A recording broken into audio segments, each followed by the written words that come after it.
the new law makes everything possible. It enables the police to just enter your apartment to check whether you're with someone or not. It enables the authorities to say to a businessman, tomorrow you cannot open your business anymore. You're closed for an indefinite amount of time.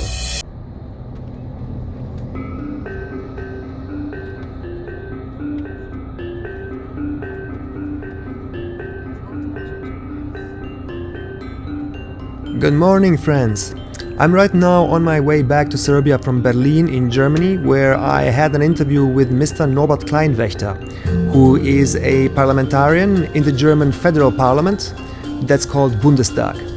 Probably you've seen this awesome building somewhere before. It's called the Reichstag, and this is essentially where Mr. Kleinwächter is working. This really is his workplace. He is one of the more active parliamentarians in Germany, and I met up with him yesterday for an interview. And I am right now in this moment editing this interview in the bus for Serbia, and I'm going to publish it when I'm safe back to Serbia. And I do have a reason for this. Yesterday, the German parliament has introduced a new law that gives the government technically unlimited powers. And I know this is the third or fourth video that I'm doing about dictatorships, and it's kind of boring for some people, but as somebody who has lived in more than one dictatorship, or let's call it a very authoritative democracy, whatever you want to call it. I mean, I know that words have no real meaning today. I'm pretty much aware of that. I think that this is ultimately the topic you should know as much about as possible. Once your freedom is gone, it's gone. You're not gonna get it back that easily anymore. And Mr. Kleinwächter was living in the US for quite some time, so he actually knows the value of freedom, and he's an active member of the parliament, so he was the natural interview partner for this. So here's a quick rundown of the new law for you. The security services can now do everything they want, there is no limit anymore. Now, I hear you say, but hey, that's nothing new, right? The security services all around Western Europe and even the US were capable of doing everything anyway before, and that is correct. However, that was mostly illegal, and nobody cared really. Now, Germany has its first enabling act since the days of the Weimar Republic. So it's actually a pretty big deal. Technically, the German government now has practically unlimited power.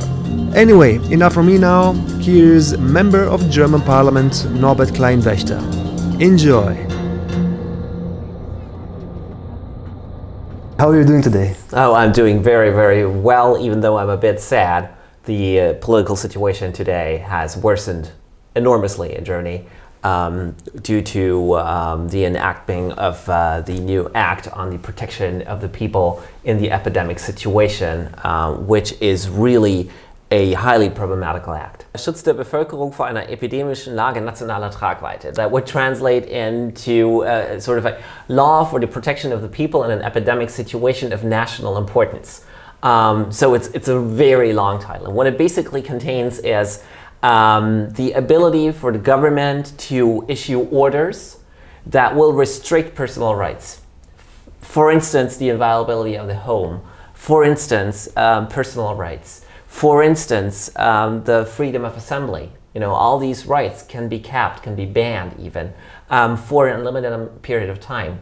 The only requirement is that every order has a maximum duration of 4 weeks, but there is no maximum total duration. So you can have order after order after order after order.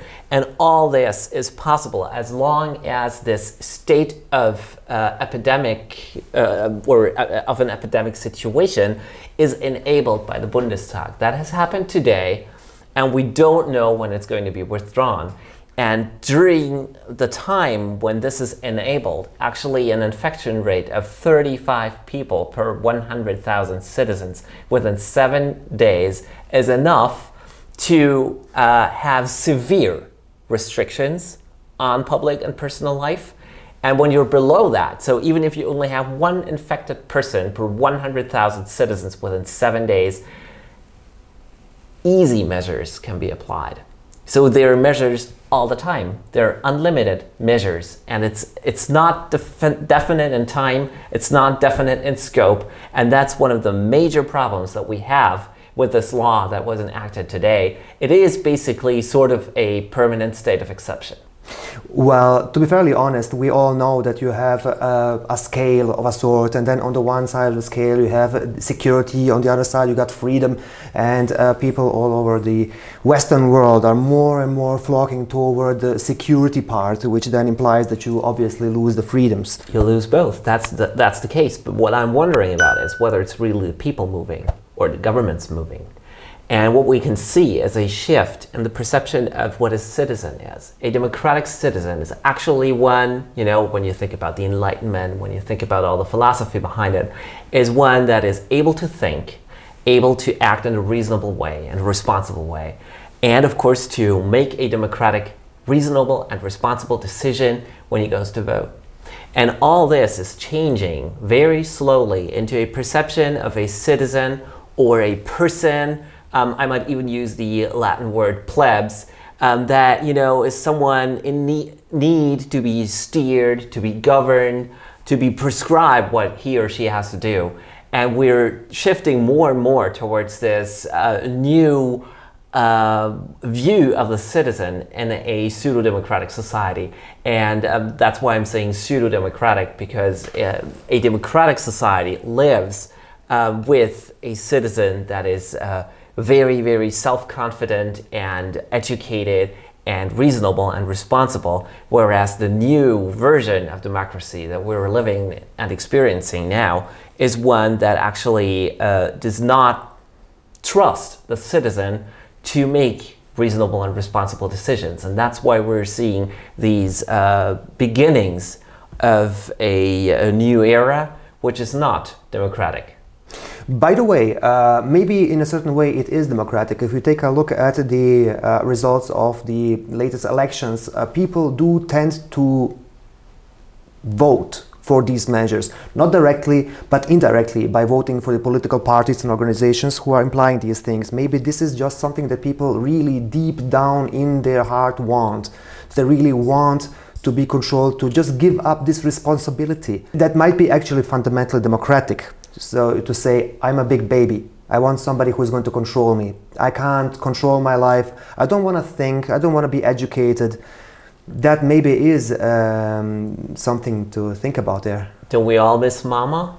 And there's a good reason for why actually a lot of people call, or a lot of the press call, Angela Merkel a Mutti, which is the German word for mother. And I think there's a certain truth about it.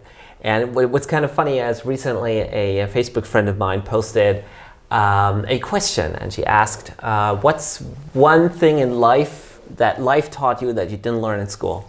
And someone answered, keep out of politics, you'll be happier. If happiness requires keeping out of politics, if happiness requires not worrying about what's going on in your country, what the future will be like, then there's a disinterest in democracy. If democracy is not fun, if democracy doesn't make happy, then it's actually in danger. Is there a way back, really? Yes, there is a way out of it. There is a way out of it. You see it, and you could see it in Switzerland, where there was a regime of orders as well, and then, you know, this very democratic system came about. You could see it even in history, in the French Revolution. You could see it in nearer history, which was the fall of the wall, for instance. People protesting in the streets and requesting more freedom. So I think, you know, there are two counterparts. This freedom security scale is very interesting, because once people are free, they want more security. And once people have a lot of security but very little freedom, they request more freedom. So it's always, you know, going into the one and into the other direction. And what I think happened today is not the beginning of a dictatorship. I wouldn't go that far. But what the law that was passed today does is basically the same thing that a constitutional rule, Article 48, did during the Weimar regime, during the Weimar Republic. It was actually not a dangerous article. It just said that in an emergency situation, there can be executive orders to prevent, you know, a catastrophe from happening and to secure the security of the citizens. And we have a very similar law passed today that actually those who wrote the Grundgesetz, which is our kind of current constitution, actually did not put in, and were wise not to put in, because that is the article that someone like Hitler abused to rise to power. And I wouldn't object to Angela Merkel that she's planning to do that.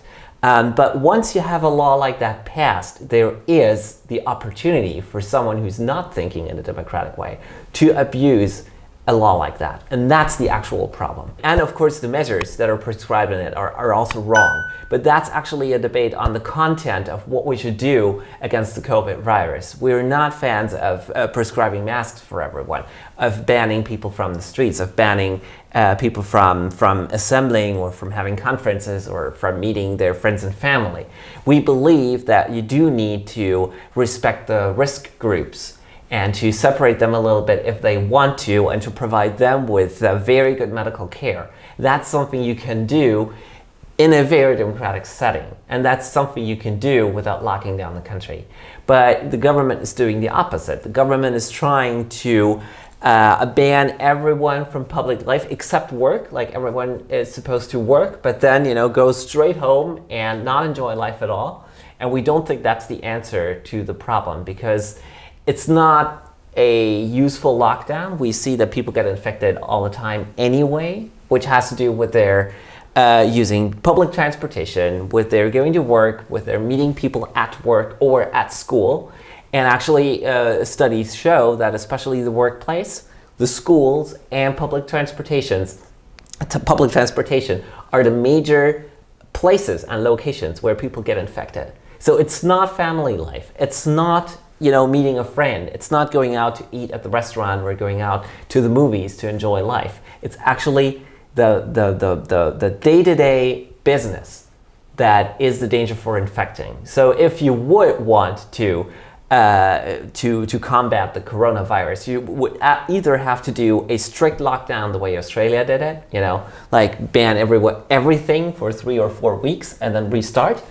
Or you would have to just, you know, let it go or limit work. But no one actually wants to limit industrial or commercial life. And the new law makes everything possible. It enables the police to just enter your apartment to check whether you're with someone or not. It enables the authorities to say to a businessman, tomorrow you cannot open your business anymore. You're closed for an indefinite amount of time. They can say to someone at the border, you're not allowed to re-enter the country because you do not have a documentation of your vaccination. And those are fundamental insecurities that are even unimaginable if you've grown up in a free society. But that's exactly what's going to happen. You need a certificate, you need a paper, you need some kind of special permit to do anything that was basically just normal before. Traveling, running a business, going for shopping, you know, anything you might imagine might be restricted. And all that is included as a maybe idea in the law that was passed today. And therefore it's so dangerous. That doesn't mean that all these measures will be applied. But if all those measures are applied, we are in a dystopian situation. And that would be a state of exception that really robs people of their freedom, that really strips them of all their civilian life, and that basically reduces them to pure bodies fit to work. Actually, Giorgio Agamben described the situation as a distinction between bios and zoe. So he actually had a study on the state of exception and what happens to the people. And basically what he analyzed is, and I find that very interesting, is that a state of exception lifts away the zoe part of a person, which means the social part, the civilian existence of a person. All that remains is bare life, bios, right? And you can do anything with bare life. And that's what we've seen in history. I don't want to repeat it in this video, what happened to, you know, people reduced to someone without any rights. And that might happen. It might happen. I still have to say might. I surely don't hope, and I don't necessarily think this is going to happen, but it can happen, now that this law has been passed. This law can actually go so far to even restrict the work of the parliament or even the legitimacy of the next elections that should be next year. I mean, you're a parliamentarian, but you could be just forbidden to enter office because of the pandemic. And that's what happened before as well. The parliament has closed down for at least a few weeks here in Germany. The European Parliament is out of session. Basically, it's in session, but only in remote offices, and most parliamentarians cannot go to vote because you have to do that from specific offices in Munich and I believe Cologne, and only a very limited amount of members of parliament can actually go there and cast their vote. Otherwise, they're excluded, even though they actually have that mandate, right? So the same thing might happen to the Bundestag as well. And I'm in the Parliamentary Assembly of the Council of Europe, which takes care of democracy and the rule of law and human rights. And I know the reporter very well, the rapporteur on the matter democracy and COVID-19. And he found out that in most European countries, there is really a reason to worry because most governments are planning bans on fundamental democratic rights, and some governments are also planning to postpone or even completely eliminate elections. So my personal belief is that we will not see federal elections next year as we are actually supposed to, and it's kind of confirmed by what you can look up online because there was already a date for the federal elections in 2021 published online. Then it was taken away and only said it's going to happen in autumn, and meanwhile it doesn't say anything. So the public sites, the official sites of the Bundestag and of where you would look up, do not state the date of the coming elections anymore. Well, I want everyone to be vigilant. It's very important to take care of your freedoms. Of the freedoms that you have in your personal life, of your freedoms that you have as a family, of the freedoms that you have in your countries and in your states. And especially if you still have the right to go to vote, do it in a very reasonable way and look at the people very closely. Would you trust them? Or have they already started taking some pieces of your freedom away? Because that's how it starts, and it started the same way with Merkel already in Germany. She took little pieces away. And then, the parliamentarians that, are in the CDU parliamentary group, they became more and more streamlined. Her critics became more and more sorted out. And you could see how the system of Angela Merkel spread out more and more, how freedoms got more and more limited, and, what we see now is simply just the climax of what's been prepared in the years before. And I can only ask everyone to be vigilant and to defend their liberties and freedoms as soon and as much as they can.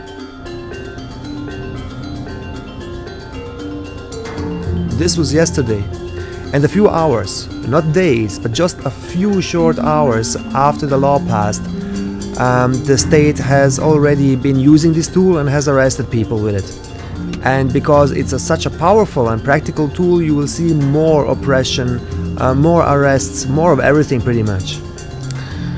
Alright friends, please do tell me in the comments what you think about this, and also please do check out Mr. Kleinwächter's social media accounts. They are obviously in the German language, but I'm pretty much sure that one of the 300 people who's gonna watch this video are Germans themselves, so jump over to his channels and check him out. I will link all of this down below in the info box, and also please do share this video with anybody who can have any kind of value out of it. And also consider donating, because that's a thing that is going to keep me motivated. Also, you can actually donate per video. This video here right now that you're watching, there is no Patreon for that, unfortunately.